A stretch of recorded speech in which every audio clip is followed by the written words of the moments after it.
Bernoulli के principal को समझने के लिए सबसे पहले हम छोटा सा एक एग्जांपल लेते हैं ताकि गैस में वो स्मॉल होल क्यों दिया हुआ है ये आपको समझ में आए। देखिए ये साइड का जो एरिया है ये थोड़ा सा ज्यादा है और इस साइड का जो एरिया ये कैसा है, कम है। अब अगर मैंने यहाँ पे एयर ब्लो की तो क्या होगा, एयर A1 मतलब ये एरिया इज A, ओके, कुछ वेलोसिटी के साथ मैंने भेजी है हवा, तो एरिया इंटू वेलोसिटी क्या होता है, एरिया की यूनिट क्या होती है, मीटर स्क्वायर, वेलोसिटी की यूनिट क्या होती है, मीटर पर सेकेंड। एरिया इंटू वेलोसिटी करेंगे तो मीटर क्यूब पर सेकेंड होगा।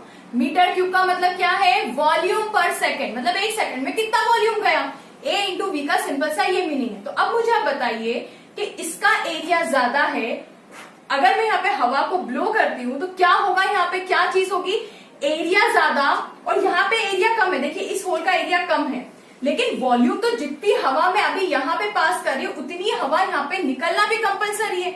ऐसा तो हो नहीं सकता कि यहाँ पे वॉल्यूम में ज्यादा दे रही हूँ यहाँ का वॉल्यूम कम हो जाए, ऐसा तो नहीं होगा ना। जितना मैं यहाँ से हवा दे रही हूँ इतनी यहाँ से निकलनी भी चाहिए, अगर छेद है तो करेक्ट, तो निकलेगी कैसे फिर। तो जब एरिया ज्यादा है तो यहाँ पे जो हवा की वेलोसिटी, जो मेरे मॉलिक्यूल्स, जो हवा मेरे मुंह से निकल रही है उसकी जो मॉलिक्यूल्स की स्पीड है वो कम हो जाएगी।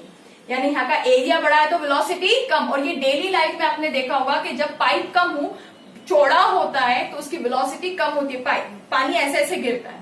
लेकिन जैसे हम उस पाइप पे थोड़ा सा हाथ लगा देते हैं तो उसकी वेलोसिटी इतनी तेज हो जाती है कि दूर दूर तक भी प्लांट्स में पानी पहुंच सकता है। तो अगर आप एरिया को कम करेंगे तो वेलोसिटी बढ़ जाएगी, ठीक है। तो जब यहाँ पे एरिया ज्यादा है तो यहाँ की वेलोसिटी कम, लेकिन इस साइड में क्या होगा, एरिया कम हो गया तो वेलोसिटी ज्यादा हो जाएगी। तो ये प्रिंसिपल पे अब हम लोग देखते हैं कि एरिया, वेलोसिटी ज्यादा, यहाँ की वेलोसिटी ज्यादा होगी क्योंकि छेद कम है, एरिया कम है, तो यहाँ पे वेलोसिटी ज्यादा है, यहाँ पे वेलोसिटी क्या हो जाएगी, यहाँ की वेलोसिटी कम हो जाएगी। तो इस तरीके से जितनी एयर में यहाँ पे दे रही हूँ ये मेंटेन होकर निकलेगी। अब आप सोचिए कि वेलोसिटी जो है, अगर आप कहीं जगह की वेलोसिटी को बढ़ाते हैं तो क्या होगा, किसी साइड की आपने वेलोसिटी बढ़ाई तो उस साइड में प्रेशर का क्या होगा, what about the pressure, pressure कम होगा या ज्यादा होगा। चलिए ये मेरा बेस्ट एग्जांपल है जिससे आपको थोड़ा सा समझ में आएगा। ये देखिए यहाँ पे अभी पेपर कैसा गिर रहा है, पेपर अभी नीचे जा रहा है, नीचे downward, due to the gravity. अगर मैं यहाँ पे इसको, है ना, ग्रेविटी की वजह से नीचे जा रहा है, हवा जितना प्रेशर ऊपर इतना प्रेशर नीचे भी है, सब इक्वल है। लेकिन अगर मैं यहाँ पे, अब देखिए आपने क्या देखा, मैंने इस पेपर पे फूंक नहीं मारी लेकिन इसके ऊपर की जितनी हवा के मॉलिक्यूल्स थे उसको मैंने क्या किया, फूंक मारी। तो क्या हुआ, ब्लो करने से क्या हुआ, यहाँ के मॉलिक्यूल्स की स्पीड बढ़ गई।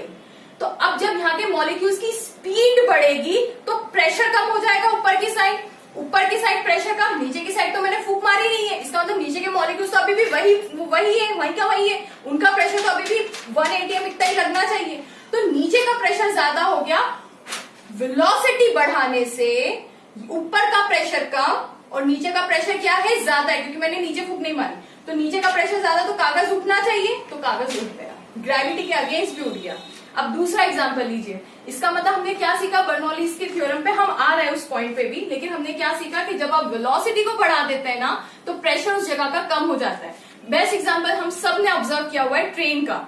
जब ट्रेन प्लेटफॉर्म पे आ रही होती है तो अक्सर हमें यही बोला जाता है और हमें भी यही फॉलो करना चाहिए, डोंट डू दिस एक्सपेरिमेंट, कि जब भी ट्रेन प्लेटफॉर्म पे आए आपको प्लेटफॉर्म से पीछे हटना है। What is the reason, reason ये है कि जब आप, जो ट्रेन है प्लेटफॉर्म पे आ रही है उस टाइम पे ट्रेन की स्पीड बहुत हाई होती है, एकदम रश करते हुए आती हो, राइट। तो जब वो स्पीड में आएगी तो उसके ट्रेन का जो इंजन है उसके आगे के जो मॉलिक्यूल्स है वो फोर्सफुली आगे डिस्प्लेस हो जाएंगे। तो जब वेलोसिटी बढ़ी कहीं जगह की तो प्रेशर कम हो जाएगा और आप खड़े हुए ट्रेन के पास बिल्कुल बाजू में प्लेटफॉर्म पे खड़े हुए, तो आपके यहाँ का तो प्रेशर ज्यादा है लेकिन ट्रेन यहाँ से गुजर रही है, वहां का प्रेशर कम हो जाता है और यहाँ का प्रेशर ज्यादा हो गया, तो प्रेशर डिफरेंस क्रिएट हो गया। अब क्या होगा, चीजें हमेशा हाई प्रेशर से लो प्रेशर की तरफ जाती, जैसे ये कागज में भी हाई प्रेशर से लो प्रेशर की तरफ चीजें गई। तो जैसे ही ट्रेन आएगी वहां का प्रेशर लो, आपके यहाँ का pressure high, pressure difference created, तो चीजें हाई प्रेशर से लो प्रेशर की तरफ, तो आप क्या करेंगे, ऑटोमेटिकली अट्रैक्ट होंगे टुवर्ड्स द ट्रेन और एक्सीडेंट हो सकता है। ओके, तो हमने क्या सीखा, अगर एरिया कम है तो वेलोसिटी ज्यादा, फिर वेलोसिटी ज्यादा करके हम प्रेशर से लिंक किया उस चीज को। गुड मॉर्निंग स्टूडेंट्स, आज हम लोग है ना बर्नौलीज प्रिंसिपल का बहुत अच्छा एप्लीकेशन देखने वाले हैं। वैसे तो उनके बहुत सारे एप्लीकेशन हैं, तो हम वन बाय वन समझते हैं।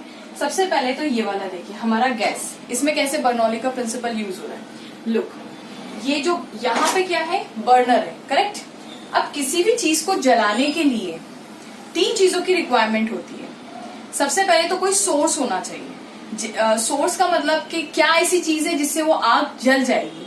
तो हमारे पास इस बर्नर में क्या चीज होती है, क्यों जलता है, एलपीजी गैस होती है, करेक्ट। अब दूसरी चीज क्या होनी चाहिए हमारे पास, कुछ उसको इग्नाइट करने के लिए होना चाहिए। तो हमारे लिए इग्नाइट करने के लिए क्या होता है हमारे पास, lighter, correct. This is the lighter, okay. इससे ही क्या होगा, ये इग्नाइट होगा। लेकिन देखिए एलपीजी तो अभी भी है, और अगर मैं ऐसे करूंगी तो नहीं होगा। तो आप कहेंगे आपको नॉब को भी तो टच करना पड़ेगा, एग्जैक्टली। लेकिन यहाँ पे एक और लूप होल है। हमारे पास एलपीजी गैस है, हमारे पास लाइटर है फॉर द इग्निशन, लेकिन एक और चीज की रिक्वायरमेंट होती है इस गैस के अंदर। किसी भी आग को जलाने के लिए एक मोस्ट इंपॉर्टेंट एक और एलिमेंट है। अगर ये 3 एलिमेंट कंप्लीट हो गए तो आपकी आग जल जाएगी। तीसरा जो सबसे इंपॉर्टेंट एलिमेंट है वो है ऑक्सीजन गैस। तो ये गैस, इसको बर्नर को ऑक्सीजन गैस कहाँ से मिलती है।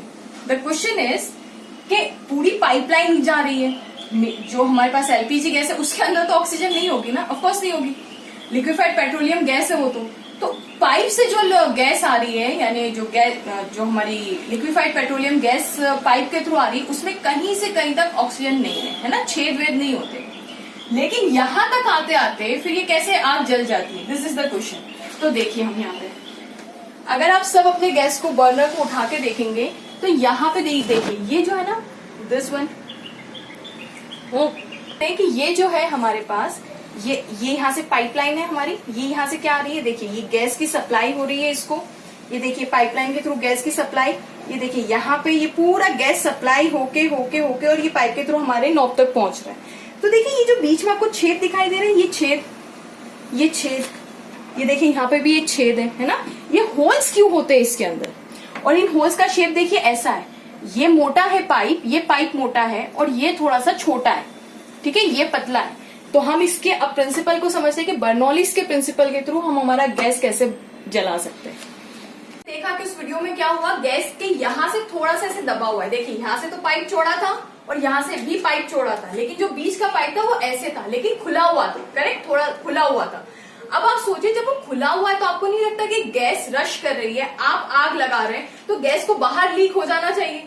यूं तो हम पाइप को कितना वो करके रखते हैं कि भाई इतना सा भी कुछ हुआ तो गैस लीक हो जाएगी, गैस लीक हो जाएगी। तो वहां पे तो इतना बड़ा होल है, उसके बाद हमें नहीं लगता कि गैस को लीक हो जाना चाहिए। जब आप फायर लगा रहे हो तो एकदम से बर्स्ट होना चाहिए, क्यों नहीं होता है। तो ध्यान से देखिए जो जगह मैंने आपको होल दिखाया वीडियो में, वो जगह यहाँ पे ऐसी थी, कम थी, है ना। ये नीचे का हिस्सा कम था और आगे पीछे अच्छा चौड़ा मुंह है पाइप का, ऐसा ब्रॉड है, करेक्ट। अब एलपीजी गैस यहाँ पे आ रही होगी इस साइड से, उसकी वेलोसिटी बहुत ज्यादा है ना। हम नॉब से उसकी वेलोसिटी कम ज्यादा करते हैं ना, तो उसकी वेलोसिटी ज्यादा है।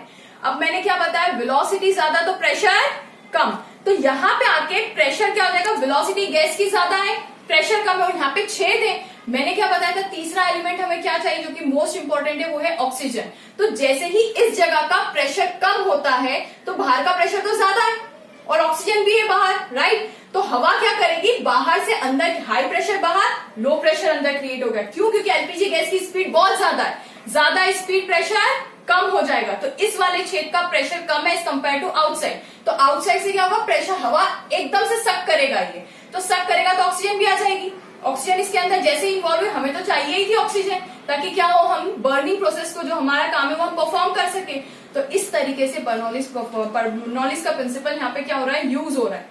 हवा रश की, ऑक्सीजन आई, इसके साथ मिल गई, हाई प्रेशर से लो प्रेशर, ऑक्सीजन भी मिल गई, एलपीजी भी आ गया, आपने लाइटर भी लगा दिया, तीनों काम हो गए, आपका बर्नर जल जाता है। तो इस तरीके से हमारे गैस के अंदर बर्नौली प्रिंसिपल का यूज हुआ है। Thank you.